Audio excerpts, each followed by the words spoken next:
Hello everyone, this is Atman and my YouTube channel, Spirituality, Non-Duality. Hello from Barcelona.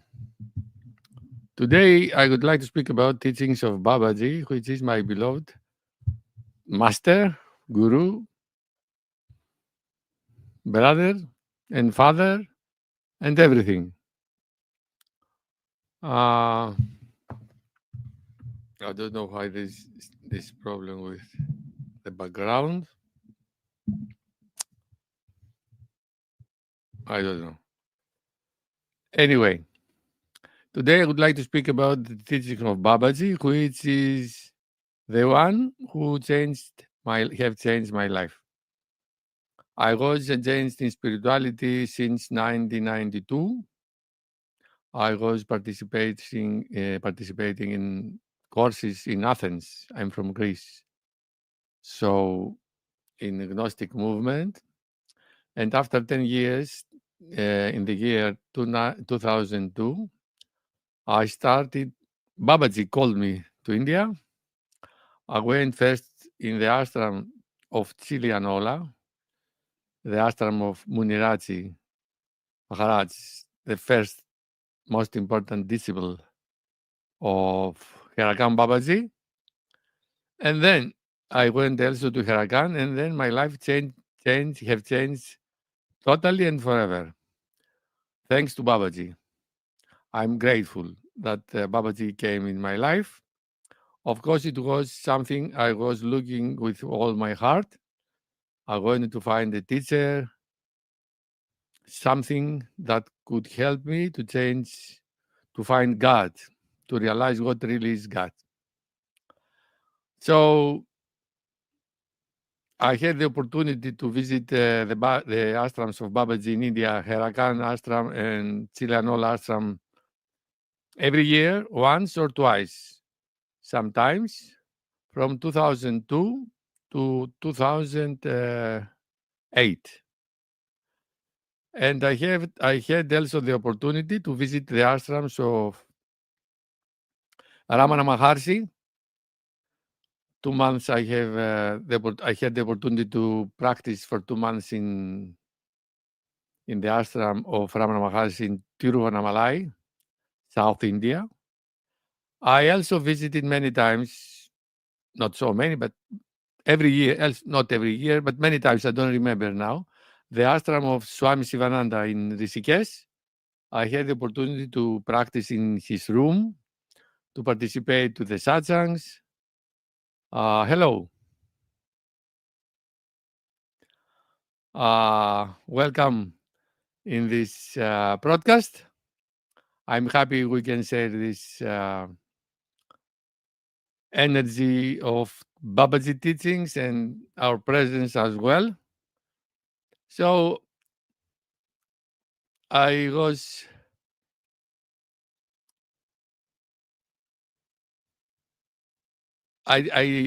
said a little bit before that I have visited the ashrams of Swami Sivananda in Rishikesh, and also I had the opportunity to visit sacred places in the north of India and the Himalayas, like Gangotri, Yamunotri, and Badrinath.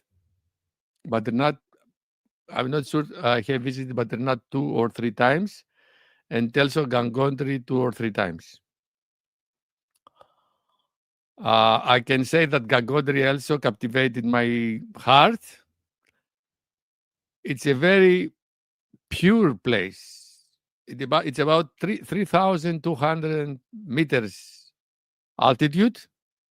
The atmosphere is so clear. You feel that you are so close with the divine. Of course, the divine is all everywhere, and is also here present in us, within us, outside us as well. Is everywhere. However, there are places like Hairakhan Babaji Ashram, Chilianola, and also Hairakhan, both. Of course, Hairakhan has stronger energy, and Chilianola has sweeter energy. And each place has a different kind of vibrational frequency. In all these places can change our have a very strong effect in our energy field, and they can transform our energy field and also our mind and heart. Of course, if we do a lot of practice during these days, we find ourselves in these sacred places. We take advantage of the vibrational frequencies and don't just have spiritual vacations. So let's speak about the main teachings of Babaji, which is very simple, but it's not so easy to apply. And it is these three main um, aspects of practice, which is constant repetition of God's name using a mantra like Om Nama Shivay, which is, by the way, my favorite mantra, Om Nama Shivay. But I use also mantras like Om Hring, Om Hring Nama Shivay, and combine also Om Nama Shivay with Babaji's name. I'm in love with Babaji, I could say. I'm really in love. There is a very specific Greek word about the relation of a disciple aspirant with God.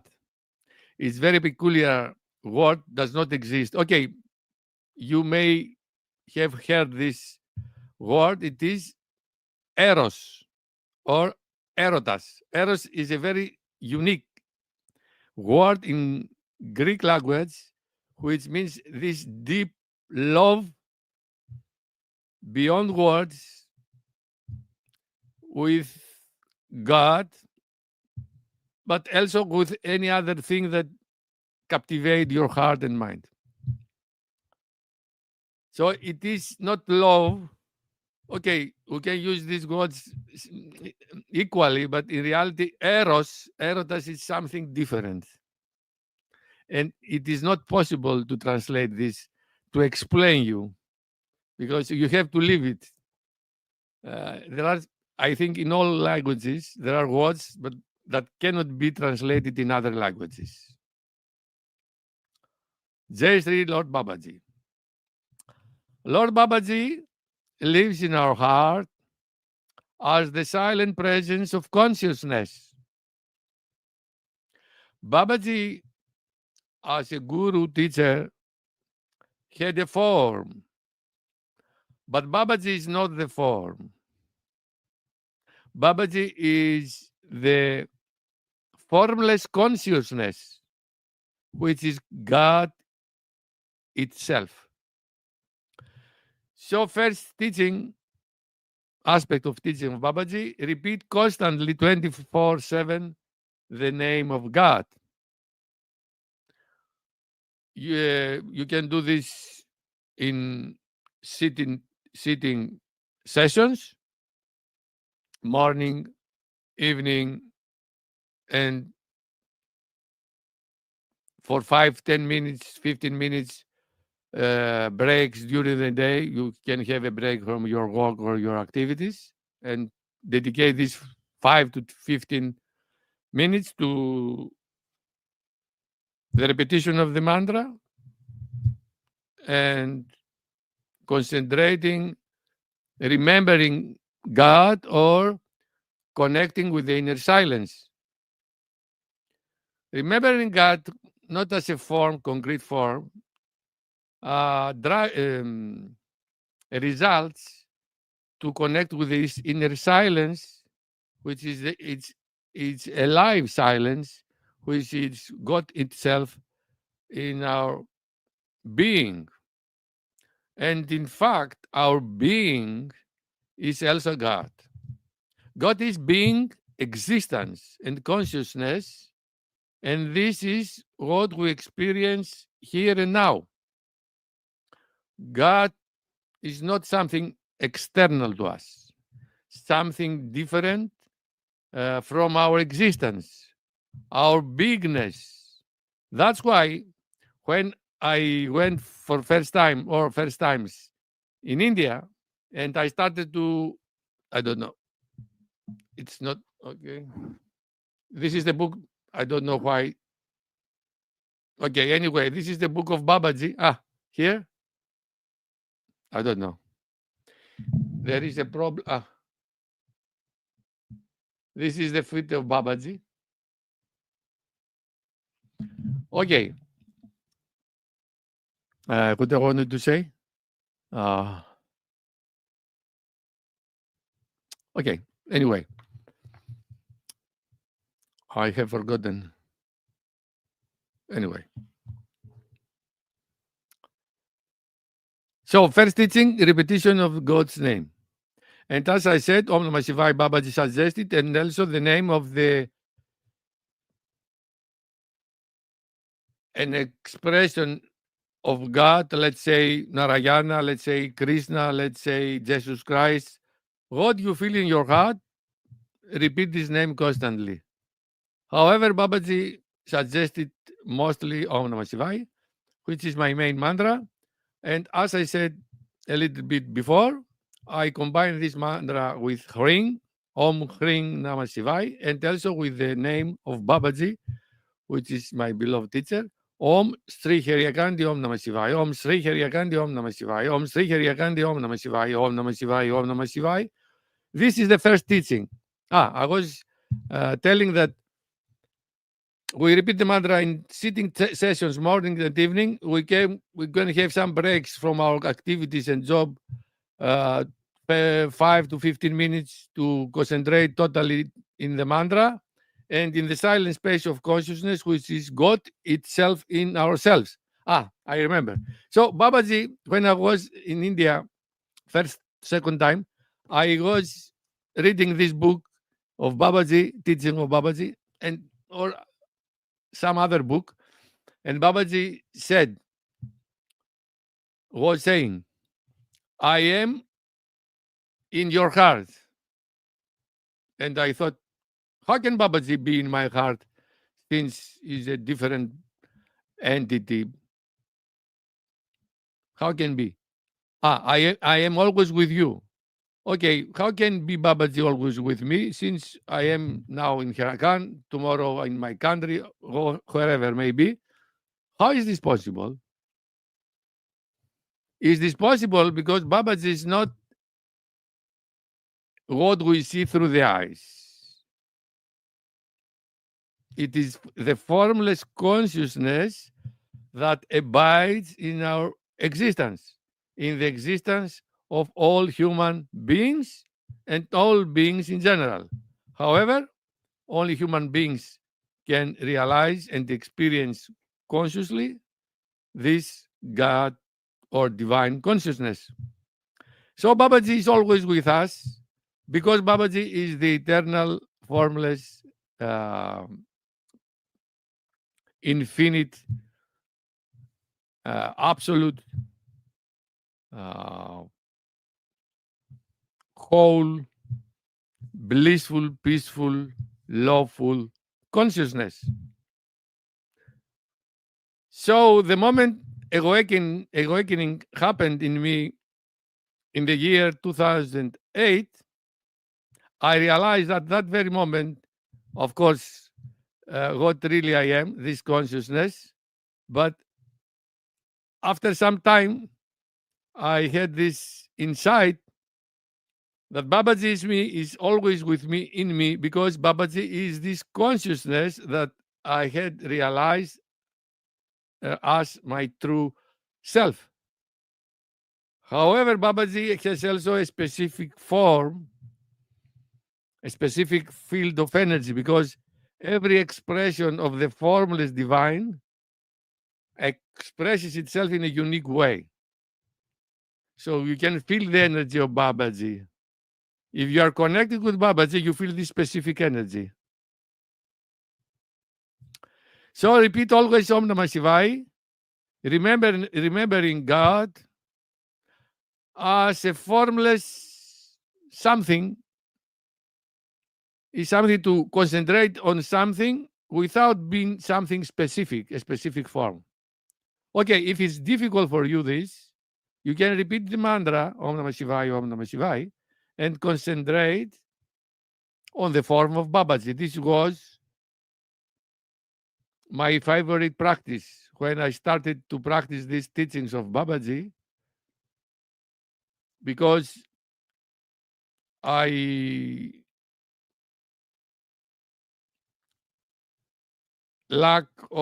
because of lack of concentration, discrimination, devotion, etc., realization what really God is. My favorite practice was to concentrate on the image of Babaji, and I have here and now this clear image. When I was most of the time, I practice in Hairakhan. I was practicing in the Duni. You know, Duni is this small hut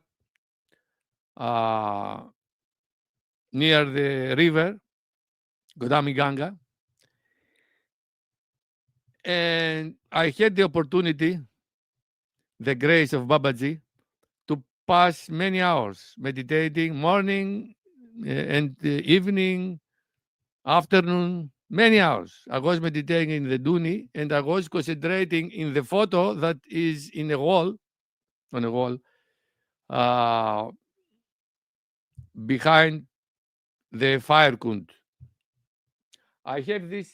I don't see it now. I had this photo most of the time in my how we say this, table, the small table I have in the house.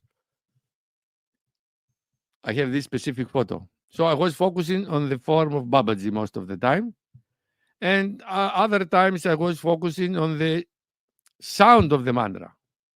Om Namah Shivay, Om Namah Shivay, Om Namah Shivay, Om Namah Shivay. Clearly, repeating clearly the mantra and focusing on listening to the mantra.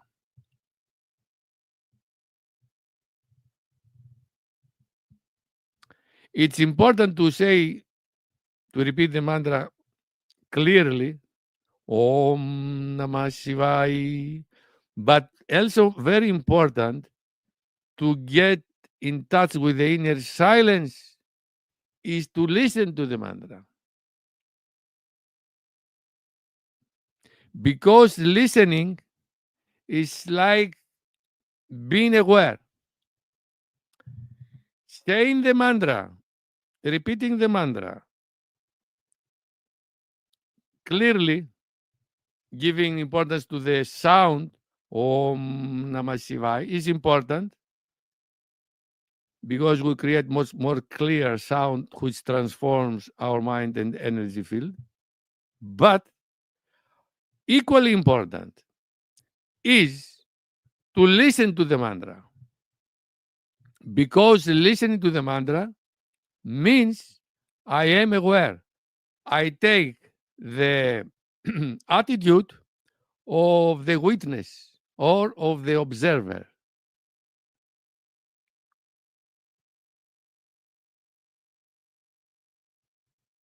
Yes, it's awesome, but it's so efficient, effective to develop in us the attitude of observer. And the mantra, from one point of view, the power of the mantra, which means the power of the sound of the mantra, and the entity which connected with the mantra, purifies our mind and heart. It helps us concentrate, to maintain our mind and attention concentrated, purify our mind and heart and fields of energy. It reminds us to remember God or to connect with the inner silence, but also, and very important, is to use consciously, intentionally the mantra, to listen to the mantra so that little by little we develop the attitude of observer or of the witness of the mantra. And the mantra, although purifies our mind and heart, becomes, this is very important what I say now, it becomes the mantra an object in our awareness. Although the mantra is powerful, although the mantra has this capacity to purify mind and heart and remind us connect with the divine within ourselves, it is an object in consciousness or awareness. So we have the silent space of awareness, which is our divine essence or divine self or divine whatever. This silent space of awareness is a silent space within ourselves which you cannot define and say it's this or that. It is experienced as a silent space, but we cannot say that really is a space. Anyway, in this silent space, the mantra appears and disappears because we repeat the mantra Om Nama Shivay. There is a pause. Om Nama Shivay. Om Nama Shivay. So the mantra appears and disappears. Where the mantra appears and disappears, what is the background of the mantra? The silent space of consciousness. So by giving attention to the listening of the mantra, intentionally, we little by little develop this attitude of witness consciousness, and little by little, the mantra becomes something that happens in us.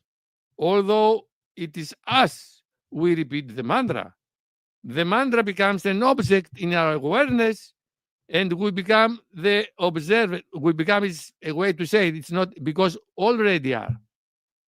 We already are the witness consciousness, because the witness consciousness is always present in ourselves, is the constant, changeless, immovable background in which everything appears and disappears, but we become aware of it, which is we become consciously aware of this silent space of consciousness, and little by little this becomes more and more clear to our awareness. It's not understand, it's not correct to say understand, but we have a clearer and clearer knowledge, experience, perception of this silent space of consciousness, and we see the mantra to appear and disappear. And when by constant repetition, after a lot of time, how long time? Depends on you, how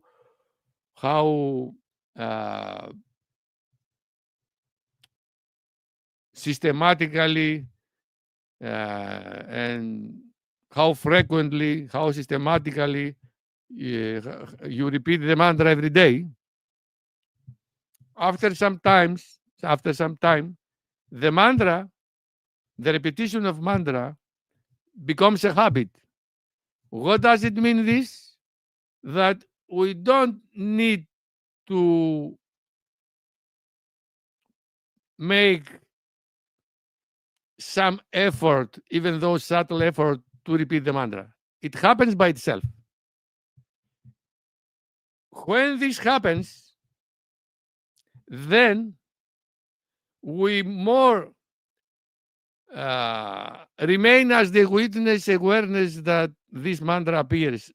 It is something like something else, or something else, not a person, something else in us repeats the mantra, and we remain as the witness consciousness, as the observers of the mantra. How we can do this? By doing the mantra, by repeating the mantra clearly, and by giving importance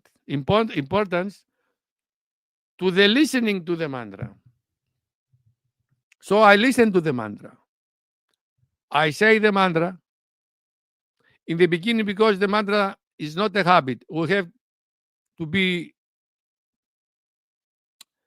give an effort, like to say like this. It's not a great effort, but we have to remember to repeat the mantra, because the mind is easily distracted from the mantra, loses concentration. So we have to be more attentive to maintain concentration, to repeat the mantra constantly without distractions. But little by little, this repetition becomes more habitual, more easier, and we have, since we put less effort to repeat the mantra, we have more our mind, we focus our mind to listen to the mantra. Although it is very simple practice, we need repetition, we need time. Everything we want to develop, to cultivate,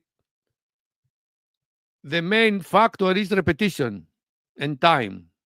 Although time is illusory from the point of view of consciousness, even though from the point of view of mind, time does not exist. It's an illusion. There is always only this present moment. We live consciously or unconsciously in the timeless now. The timeless now is not time. This timeless now is this space of consciousness. In this timeless space of consciousness, we experience ourselves as body, mind, me, entity, and as practitioner. So we repeat the mantra, we pay attention to the repetition, to the clear repetition to the mantra, and we pay attention, we intentionally listen to the mantra. And we also listen how the mantra fades out, and then we listen to the silence. By doing the mantra like this, you develop two capacities: to take and develop the attitude of the observer of the mantra. And because all egoistic tendencies express themselves through main ways, through thoughts and through emotions, mostly. Of course, through imagination, also, imagination, thoughts, and emotions. So by learning to become, or not to become as a mental, intellectual understanding, but practically, because by doing this moment to moment, by repeating the mantra, and by listening to the mantra, we develop this capacity of observer. By doing this with the mantra, we develop also the capacity to become the observers of thoughts, emotions, imagination, body as well, everything that appears in our awareness. So great is the repetition of the mantra. And also, we focus on listening to the mantra when the mantra fades out, so it remains silence. So we listen to the silent. Om Nama Shivay. Listen to the silent. We mean we are very close then to realize this silent space of consciousness, which is in front of us, and we don't realize it. Awakening is very peculiar moment. What is awakening? Is realizing that very moment that what we really are is consciousness, this presence of consciousness, not the mind me entity. And it's very peculiar and very strange moment, because the moment you realize that you are this space of consciousness, you realize that always this consciousness, it always were in front of your eyes. It's a way to say, of course. It's always here and now, but you don't realize it. This is a very strange phenomenon. We are consciousness. Consciousness is in our experience. However, we realize ourselves to be this body, mind, me, ego, entity. Very strange phenomenon. So by repeating the mantra constantly and by giving attention, by paying attention to the listening of the mantra, we cultivate the attitude of observer, and also by listening to the silence that remains after the fade, the complete vanishment of the mantra, of the sound of the mantra, we listen to the inner silence. And this inner silence is in reality what we really are. We also, of course, through the repetition of the mantra, develop devotion for the divine. What means devotion? That the divine is what is of the most important thing in my life. My mind, heart, energy is always focused on this divine consciousness. This is devotion. Devotion is also an emotional, a feeling of love for the divine. Also, this is devotion. So we have the devotion at the level of heart as an emotional love or whatever. And we have a deeper devotion, which is it is a deep connection with the silence within ourselves, but also there is this, how to say, we love more of all other things to be in this connection with inner silence or with God as we experience it until that moment. All other are secondary. The most important thing for me is remembering God's name and being in conscious connection with the inner silent space of consciousness. Of course, until the awakening happens, we experience this silent space within ourselves, this silence as something neutral, as something, it's very, how to say, like a joke. We feel and we experience that we perceive something in us as silent, but it's something as dead silent, something like this. Anyway, so we develop also devotion, and our heart chakra opens because it is full of love for the divine. Second, before I go to the second, I want to focus most of all on this main teaching of Babaji on the repetition of mantra. The other two is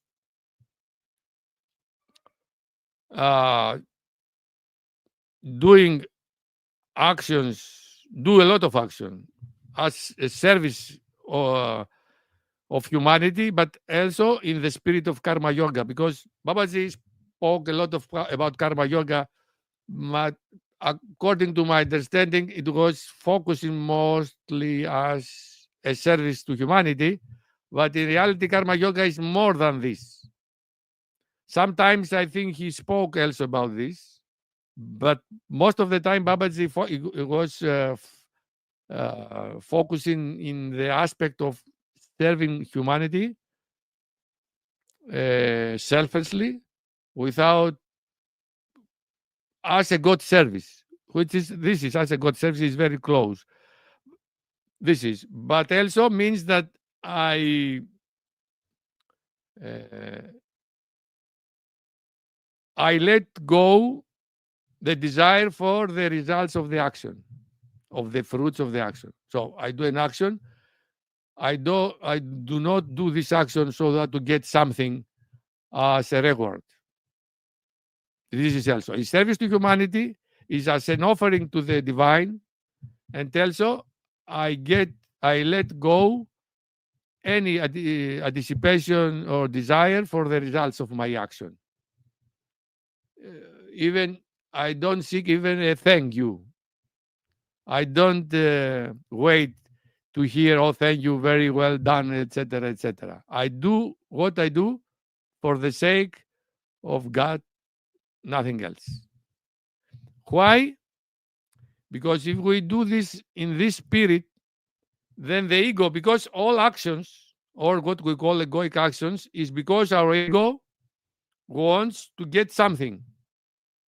Egoistic or selfish action means our ego wants to get something. So by doing actions for the sake of God, we don't get nothing. Without any anticipation for reward, we don't get nothing. We get we get nothing. So we cannot feed the ego, our ego, because ego always does something to get something. If we do something or everything without wanting a reward, the ego has no place. Of course, it's easy to say, difficult to practice, but it's a way to live consciously moment to moment and purify our mind and heart from this element we call ego. And also, when we do all these selfish,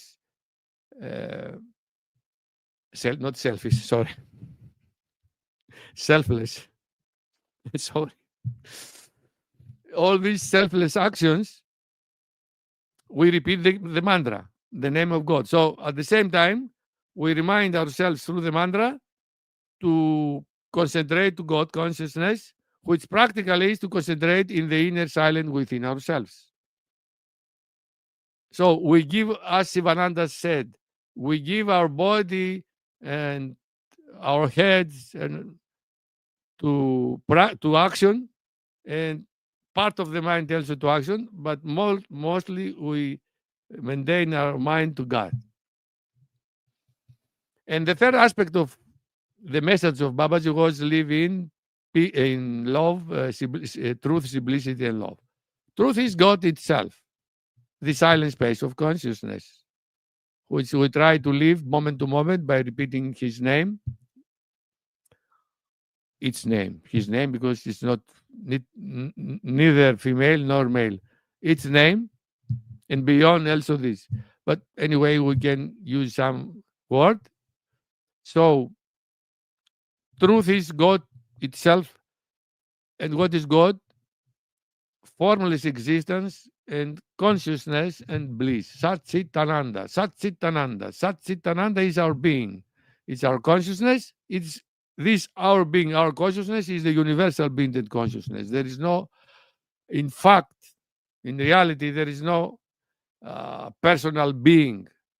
Why it appears to be personal? Because this universal or absolute consciousness is mixed with the individual mind. So appears to be individual. So mind plus consciousness becomes individual consciousness. And appears because of ignorance and lack of discrimination that this consciousness belongs to us, to the body, mind, me entity, which is a false perception, realization, and knowledge. The reality is that consciousness is something beyond our body, mind, energy, me, etc. So live in truth means our mind is concentrating in truth. It wants to realize truth, concentrates in truth through the repetition of mantra or any other name of God. And also means to speak the truth, means also what I think, what I speak, and what I do will be in the same line. Unconscious people, all, more or less, is that we think about one thing about something. One thing we think, another we say, and another we do. There is no, how to say, um, coherence between thought, word, and action. So living truth has various meanings, but the highest meaning of this is to live in, to realize and live in harmony and conscious contact with God consciousness. Live in simplicity. Simplicity means, okay,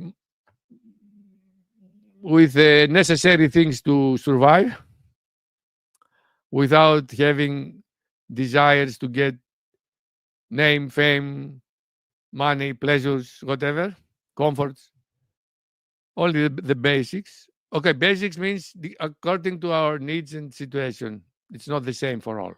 It's not a general rule. But for me, simplicity means also simple in mind, because our mind is very complicated. So we need to simplify our way of thinking, which also help us to live in a simple life, but also implies to work with the dissolution of the desires, attachments, and illusory needs of our ego. We need this or that, but in reality, what we say is a needing, a need is just a desire, not a need. If we have a very strong capacity of discrimination, we can realize quite easily what is really desire, what really is need.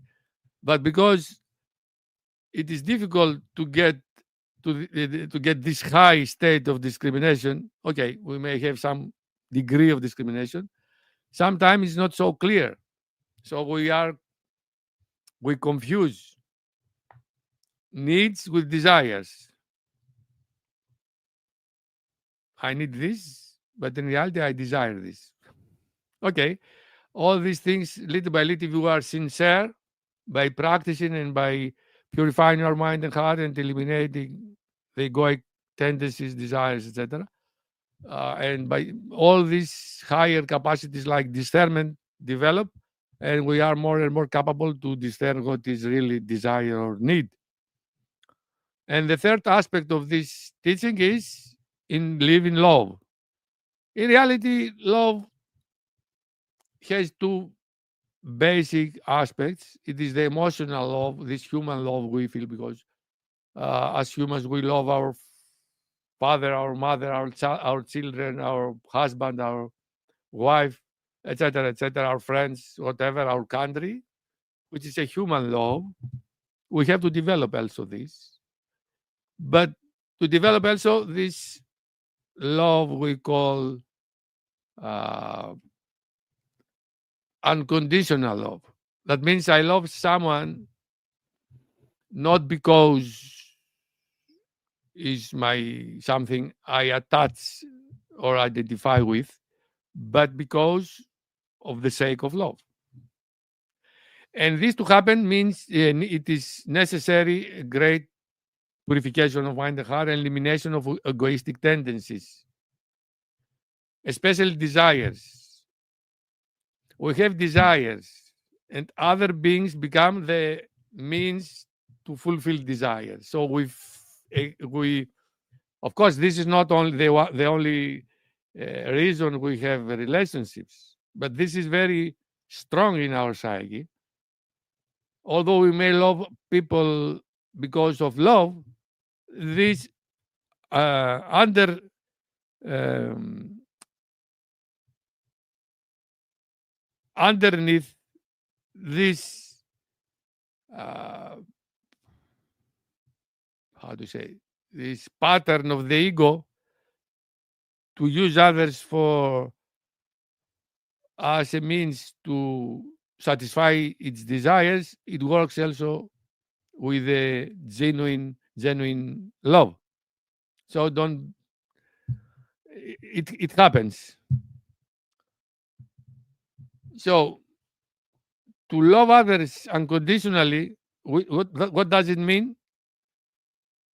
Without expecting others to return something to us, we need to eliminate desire elements, to eliminate expectations, to accept ourselves and others as they are, to eliminate fear and anger, attachments. So this unconditional love to develop in us, it's a very complex thing. We need to work with different aspects of our psyche to connect also with the inner silence, with the divine essence within ourselves. All these things help us to live more and more in this love we call unconditional love. So there is the love conditioned by the egoistic tendencies, needs, desires, etc., etc. And there is this love which is beyond all these things. So we love one just for the sake of love, without needing, expecting, desiring nothing from him. Neither to change. Okay, sometimes we love our partner and we want our partner to change. This is a desire that prevents us to love him or her as it is, as they are. So it is not an unconditional. You can say love. So you can say, okay, it is a bad thing wanting our partner to become more spiritual or better person. From one point of view, no.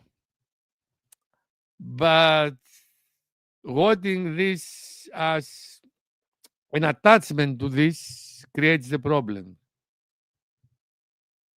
And always operates this desire and somehow causes some disruption in our relationship, some disharmony. And it becomes a cause of conflict, although this may be some subtle conflict, or not conflict, but there is a wall between the energy field of each other. There is something that prevents a very harmonious flow of energy between the partners. So, this is living in truth, simplicity, and love. And I return now to the repetition of mantra. Babaji said, of the greatest importance that is that the repetition of God's name daily, not of, without of. Sorry. Of the greatest importance is that the repetition of God's name daily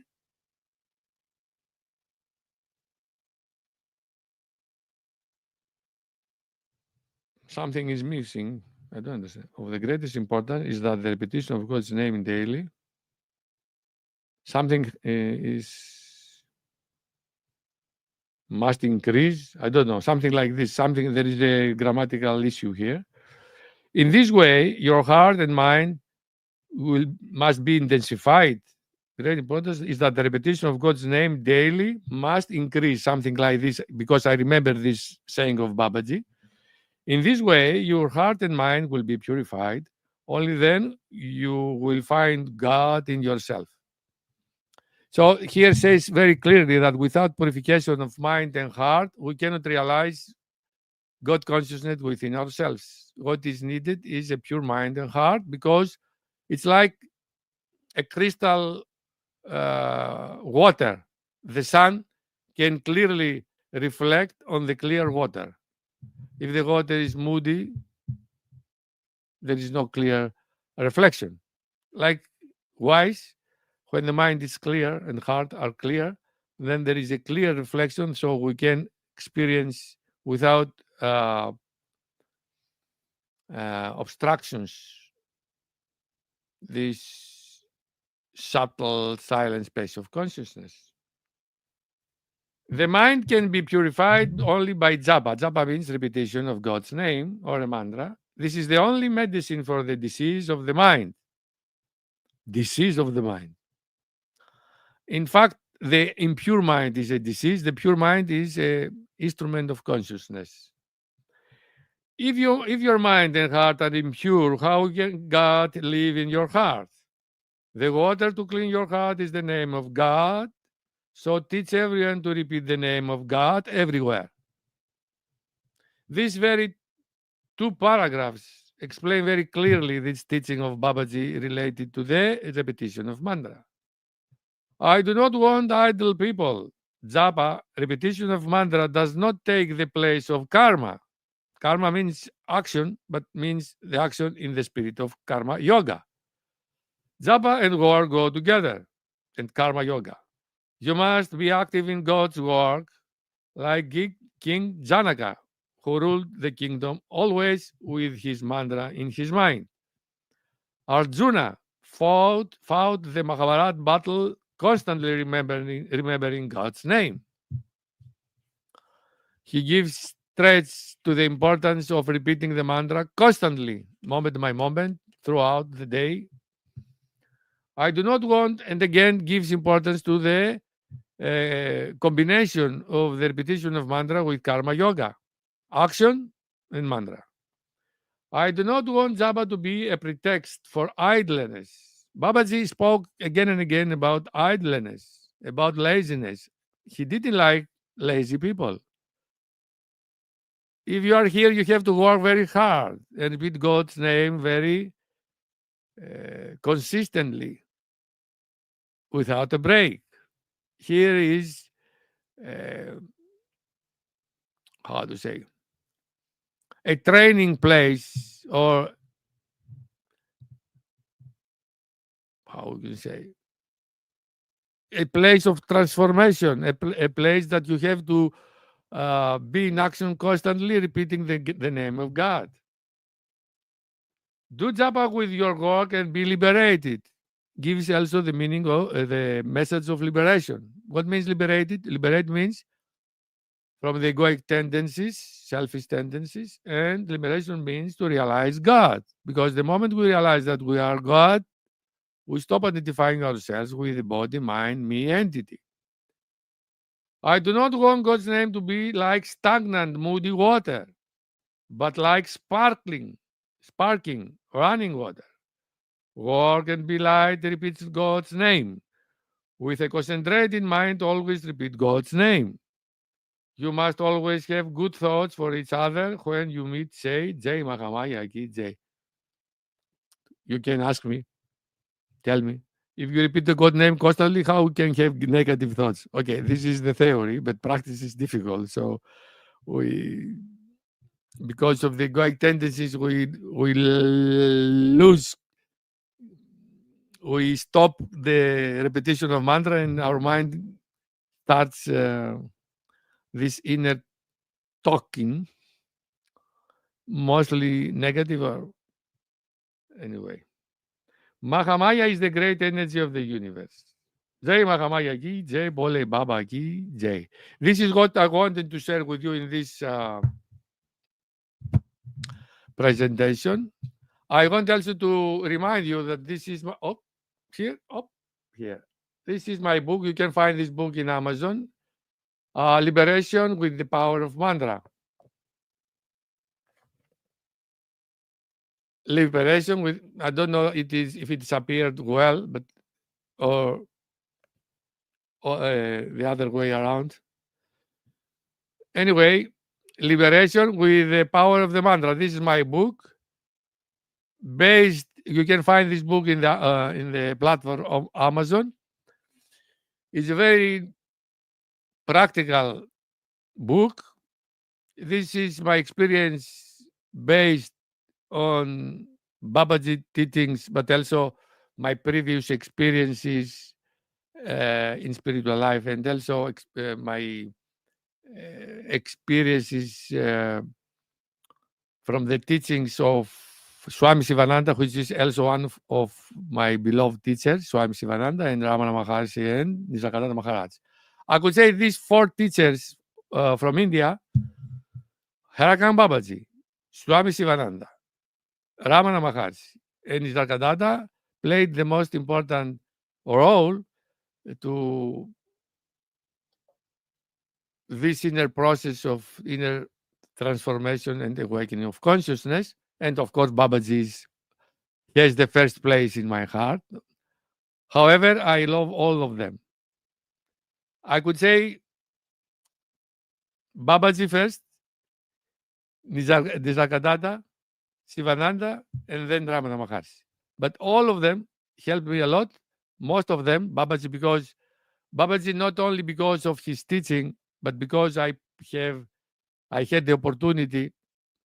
I still have the opportunity, but I have many years to go to India. I had the opportunity to practice in his places, Hairakhan ashram and Sheila and all ashram, and his energy, the energy of these places, which is Babaji energy, transformed my life totally, without a doubt. I'm grateful that Babaji came in my life. I want to share this with all of you. And of course,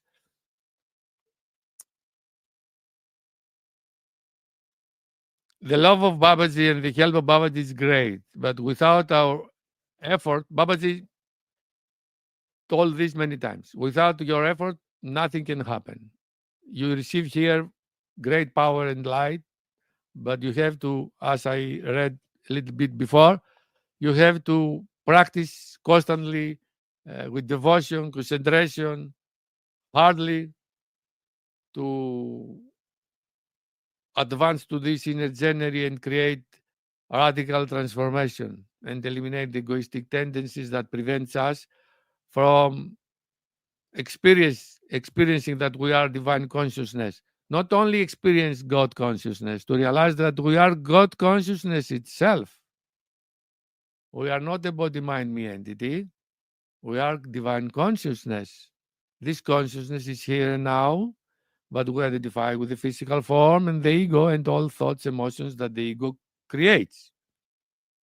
So purification of mind and heart helps us to realize that this consciousness is what we really are.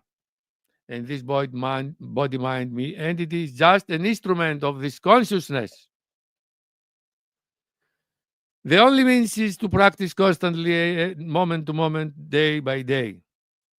And of course, I have to warn you that there are some teachers, I don't want to refer here their names, that say, you don't need to repeat God's name. You don't need to purify your mind or heart because you are already this divine consciousness, which is true, but it's not true that you don't need to practice because this consciousness to be realized and experienced fully and plainly and express fully this consciousness without practice, without purification, without elimination of the egoistic tendencies is just a nice dream to pass our life, but we will never experience and live fully our divine essence. So be careful of these nonsense teachings that appear very wise as a wisdom.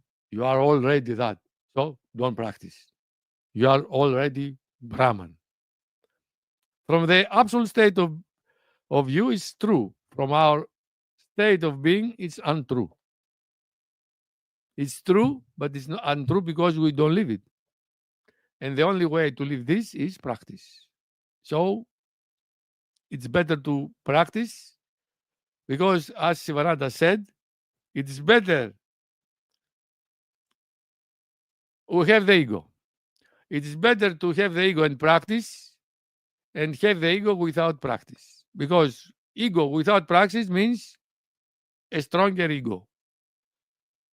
Ego with practice means that this ego, little by little, will become weaker and weaker. And finally, if you are really devoted to this inner journey, will be eliminated by the grace of Lord. Namaste. I wish you peace, love, and light. I wish you realize this divine essence in you in this very life.